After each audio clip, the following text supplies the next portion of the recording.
जी बिस्मिल्लाहिर्रहमानिर्रहीम अस्सलाम वालेकुम नाजरीन।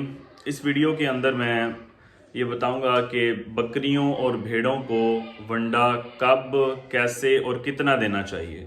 और एंड पे इंशाल्लाह आपके साथ एक फार्मूला भी शेयर करेंगे कि घर में अगर किसी ने वंडा बनाना है जो कि सबसे बेहतरीन वंडा है, क्योंकि बाहर से हम जितने भी वंडा वगैरह जो राशन वगैरह ख़रीदते हैं तो जो चीज़ें उसके ऊपर लिखी हुई हैं तो उसमें शक शुबा रह जाता है कि क्या वो चीज़ें उतनी उसके अंदर मौजूद भी हैं या नहीं हैं। जितनी एनर्जी प्रोटीन वगैरह लिखी जाती है, क्योंकि महंगाई दिन ब दिन बढ़ती जा रही है और चीज़ों के रेट भी इसी तरह बढ़ते जा रहे हैं जो कि वनडे का हिस्सा होनी है। तो इस वजह से जो कंपनियां होती हैं वो रेट को कम करने के लिए फिर कंप्रोमाइज़ कर जाती हैं चीज़ों में। तो इस वजह से जितनी चीज़ें लिखी होती हैं उतनी उसमें अवेलेबल नहीं होती। तो इसलिए यही कहा जाता है कि जो घर का बनाया हुआ वंडा है जिसमें सारी चीज़ें बंदा खुद लेके मिलाता है तो वो बेहतरीन है जानवरों के लिए। तो सबसे पहले हम बात करते हैं कि बकरियों और भेड़ों को वंडा कब, कैसे और कितना देना चाहिए। तो उसके लिए बेहतर है कि जब भी आपने ये शेड्यूल बनाना है तो उसके लिए अपने जानवरों के 3 ग्रुप कर लें। जो बच्चे हैं, जो अभी दूध पीने वाले हैं, उनका अलहदा ग्रुप करें। जो पट्ठे जिन्होंने अभी क्रॉस होना है, जिन्होंने अभी हीट पे आना है, आप उन्हें तैयार करना चाह रहे हैं, उनका ग्रुप अलहदा कर लें। और जो बकरियां प्रेग्नेंट हैं या अपने बच्चों को दूध पिला रही हैं तो उनको अलहदा कर लें, ताकि आपने किस बकरी को कितना वंडा खिलाना है।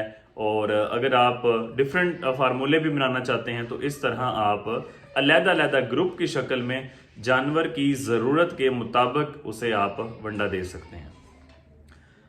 अब कब कब वंडा देना है, एक तो जो बच्चा, एक गुज़िश्ता वीडियो मैंने बनाई उसमें मैंने बताया कि बच्चों को कब वंडा खिलाना चाहिए, क्योंकि अक्सर बच्चों की ये कंप्लेन आती है कि बकरियों के जो बच्चे हैं 2-3 महीने पे जाके उनका पेट फूलना शुरू कर देता है। तो उसमें लोग अक्सर ये करते हैं कि 2-3 महीने के लिए दूध तो पिलाते हैं, लेकिन जब बकरी का दूध ख़त्म हो जाता है तब यकदम ही उसकी ग्रोथ भी रुक जाती है और उसका पेट भी फूलना शुरू कर देता है।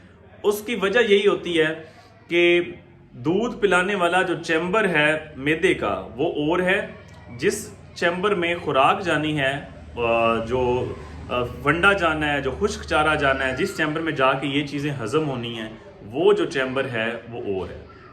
टोटल 4 चैम्बर होते हैं जानवरों के। जो रूमिनेंट्स हैं, बकरी हो गई, बड़े जानवर हो गए, उनके 4 चैम्बर होते हैं। तो दूध वाला हिस्सा और होता है जो कि बचपन में वही फुली डेवलप होता है बना हुआ। जो चारे वाला सिलसिला होता है वो अभी उम्र के साथ साथ आगे चल के, और जब वो खाना पीना स्टार्ट कर देता है तब वो बनता है।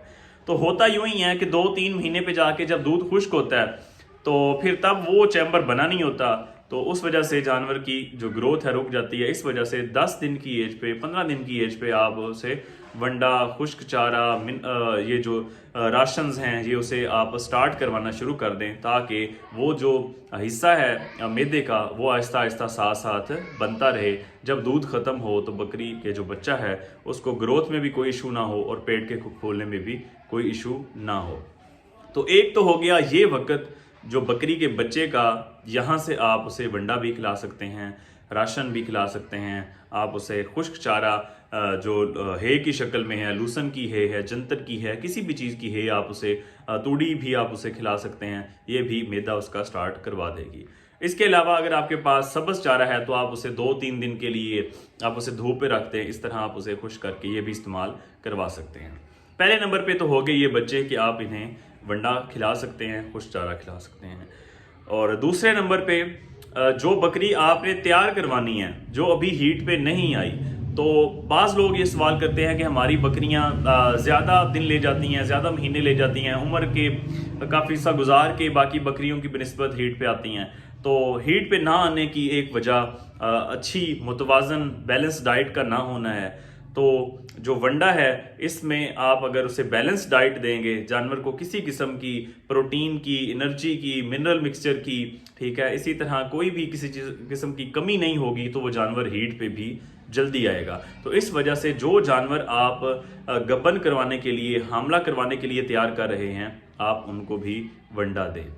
उसके बाद तीसरे नंबर पे, अच्छा, जब आप वंडा उन्हें देंगे तो जानवर जल्दी हीट पे भी आएगा, वो अपना जो कद काठ है, जो अपना वजन है वो बढ़ाएगा।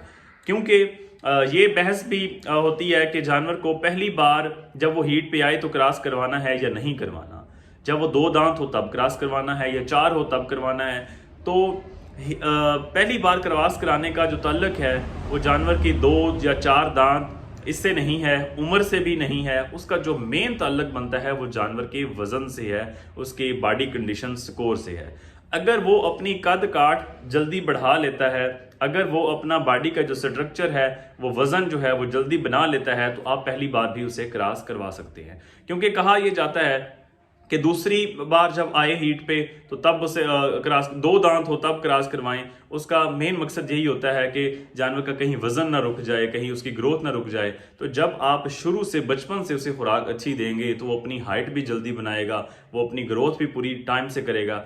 इसलिए उसे जब पहली बार वो हीट पे आएगा आप उसे क्रॉस करवा सकते हैं और वो इंशाल्लाह पहली बार गब्बन भी हो जाएगा, प्रेग्नेंट भी हो जाएगा।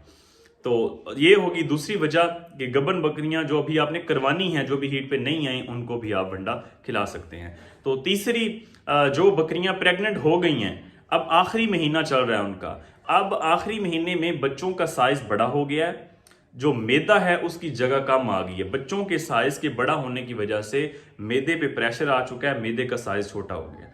अब जानवर को ऐसी खुराक की जरूरत है जो उसे एनर्जी ज्यादा दे, जो उसे प्रोटीन ज्यादा दे, लेकिन उसकी मिकदार कम हो। तो इस सूरत में जो चारे हैं, जो सब्ज चारा है, वो उसकी सारी ज़रूरत को पूरा नहीं कर सकता। इस सूरत में वंडा एक बेहतरीन ऑप्शन है कि जिसकी मिकदार थोड़ी होगी लेकिन उसकी जो कह सकते हैं ग़िज़ाइयत है वो ज़्यादा होगी। उसमें प्रोटीन, उसमें एनर्जी, उसमें मिनरल मिक्सर, बाकी सारी चीज़ें, जो एक बैलेंस डाइट है वो बकरी तक पहुँचेगी। तो जब बकरी की सेहत अच्छी होगी तो बच्चा जो आएगा वो भी सेहतमंद आएगा।